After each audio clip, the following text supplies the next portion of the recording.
We covered some ground, y'all. What did we miss? Urine therapy. They can listen to your pod with John. I'm a practicer of that. So. Same. I want to say on the fence. I did it maybe 20 years ago or something because I read this book called, I think it's called Your Own Perfect Medicine. This book. And it was very compelling. So, I started taking a couple shots here and there.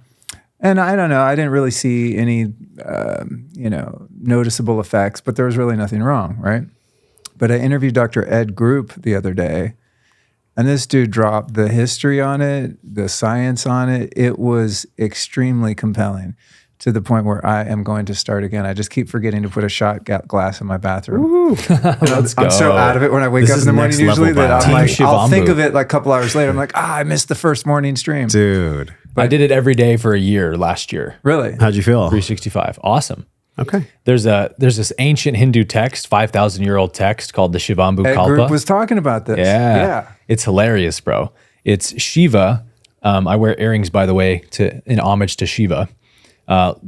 Big student of Shiva, but Shiva in this book, dude, you should have got my Shiva. Shiva is my homeboy shirt. I didn't see it. That's your new shirt. I would have bought it right away. I have one here, but it's not an XL. Take my money, bro. Yeah, well, I'll get you one. Sick. Well, so it's this book where Shiva is talking to Parvati, and she's like, Shiva, you've been keeping your secret of enlightenment from me for so long. Please tell me, what is your secret to enlightenment? And he's like, I'll never tell you the ultimate secret. And it goes on, and she starts to threaten him of like, if you don't tell me, then I'm not going to cook for you or whatever. And he's like, I'll never tell you what the secret is. And eventually she gets to the point where she's like, if you don't tell me what your ultimate secret to enlightenment is, I'm going to stop sleeping with you. And he's like, all right, here's what it is. It's a good He's motivator. like, I drink my urine.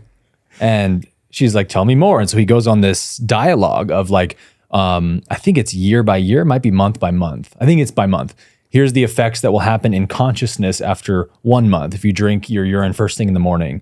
And he goes down how it begins to amplify consciousness. We might have lost everyone right Probably. now. Yeah. We should edit this part out. If they're with us at this point, they're with us. They're freaking with us, dude. That's why I threw it in there. They deserve this nugget of Yes. wisdom. Deserve this to. golden nugget, no pun intended. I'll just say this. I'll just say this. So your body is an electromagnetic machine, right? We're full of electricity. And the idea is when you drink your urine, your urine's not waste products, but it's actually the leftover good stuff that your body can't use. This is what I was going to ask you. Okay, so it's totally different than fecal matter. Yeah, Completely it's different. based on the idea that kidneys are not processing waste; they're blood filtration. Yes. Yeah. And now I'll say this, you shouldn't drink your urine if you're not healthy. Right. Because if your kidneys aren't healthy, you could get some bad stuff in your kidneys. But once you are healthy and you're recycling, it's called looping your urine, the charge builds up in the urine. And so you're first of all, you're peeing out a lot of stem cells in your urine. So it's like free stem cell therapy, but you got vitamins, minerals, all kinds of good stuff in there.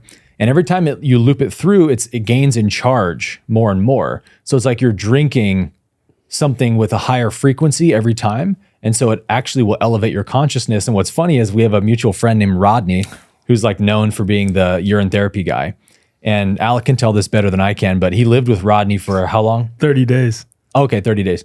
And Rodney was like, bro, I'm always high. He's from Boston. He's like, I'm always high because I'm always looping. And Alec's like, that's funny, bro. This is actually a funny story to end the podcast with. Yeah, this is perfect.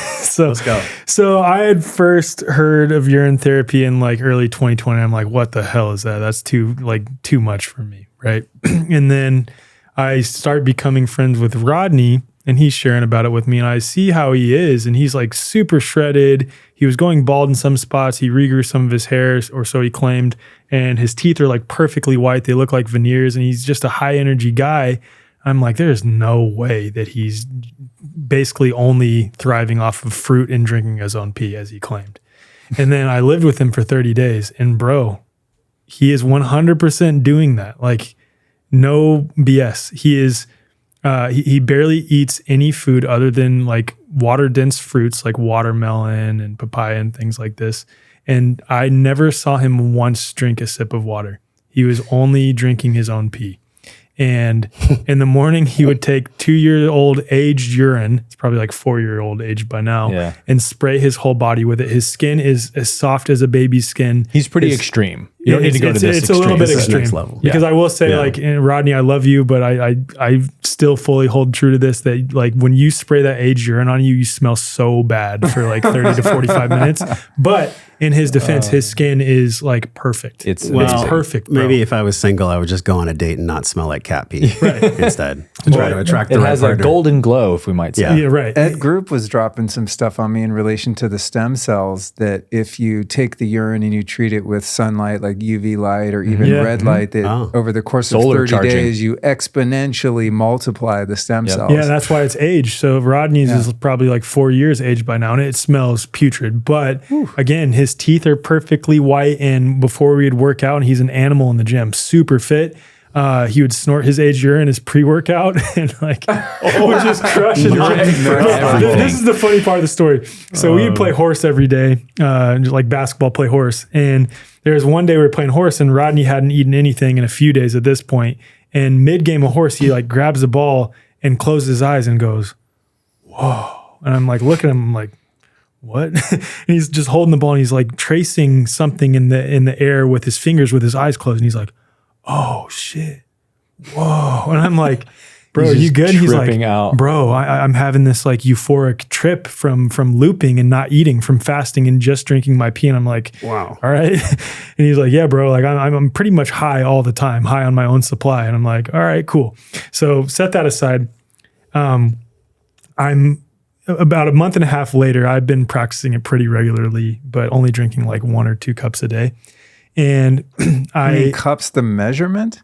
No, like probably like a mason jar. Oh, Wow. shit. Yeah. Okay. 'Cause Ed was telling me it's like 2 ounces in the morning. I was like, a shot glass? I could do that. Yeah, there's different. There's levels to the game. Can you put anything in it? Levels to the game. What can you put something inside it to like chase the taste? Stevia. Yeah, yeah. You can, Okay. you can chase it Yeah, with you like can orange chase juice it or something. Yeah. Nice. But if you're eating a lot of fruit, it really does not taste Oh, it's bad. tasteless. Yeah. Like it does not If your taste bad at diet's all. I clean. can honestly say that. And if you want to make it more visually appealing, you can use methylene blue and it'll look like a nice fruity drink. right, Yeah. exactly. Put an umbrella in it. Looping methylene blue. Okay. But so I sit down for my last, this day where I had a lot of work to get done because I was leaving the next day for about a week.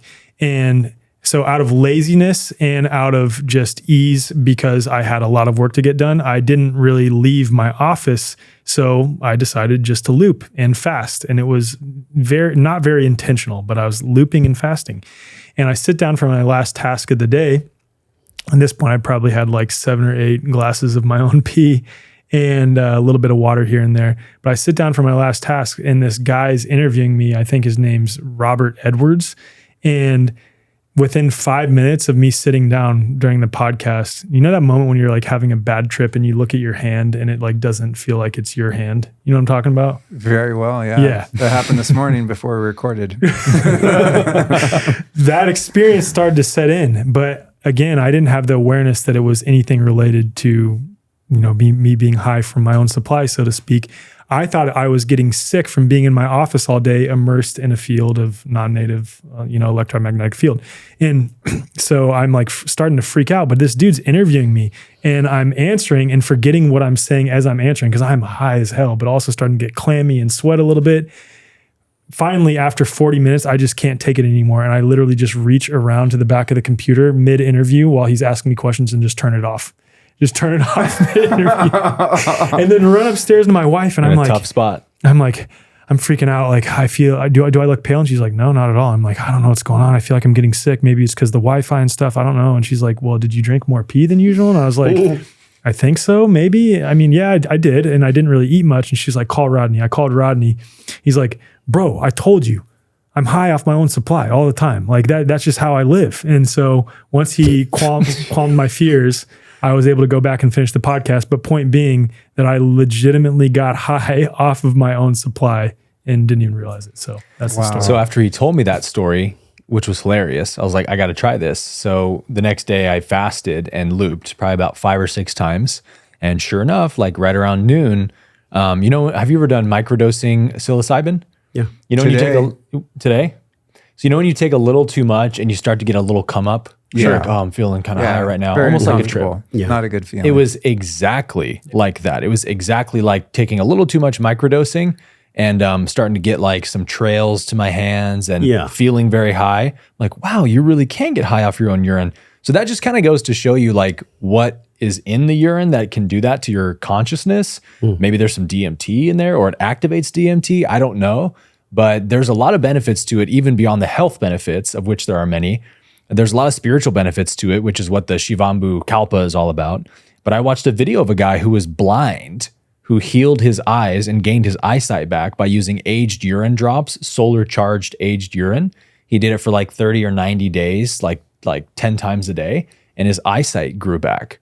So it's powerful medicine. Wow. One thing I recently learned about it, Josh is over here like, you guys are fucking nuts. I'm just taking, I'm a sponge today. One thing I learned, all of us. I learned about it recently is it's also a way to sort of create your own vaccine or antidote. Right. Specifically, if you get bit by a rattlesnake or stung by a scorpion or even stung by a bee, and we know this because many people are aware, if you get stung by a jellyfish in the ocean, what do they say? Oh, pour your pee on it, right?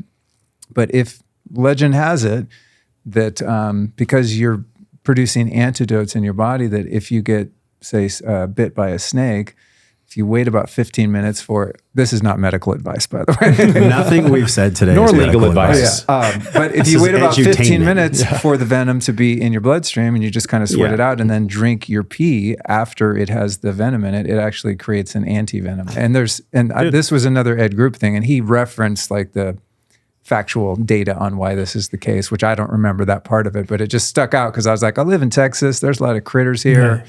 I'm going to take mental note of that, and I will definitely be trying that should a critter ever decide to sting or bite me. You know Chad Ochocinco, who played for the Bengals wide receiver? No, I don't. Oh, yeah. Okay.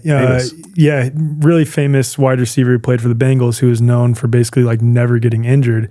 And he shared this a couple of times on podcasts and also on ESPN, being interviewed by people, that what he would do anytime you'd get a sore ankle is take all of his teammates' urine and just soak his feet in their pee. Really? Yeah. He said that on ESPN? Yeah, he said that. I wonder if they left that part of the interview. And back to you, John. The guy's just like this. Same with Lyoto Machida. You know Lyoto Machida? UFC fighter, famous mixed martial artist. Lyoto Machida? Yeah. He said the same thing about why he doesn't get injured as he drinks his urine every day.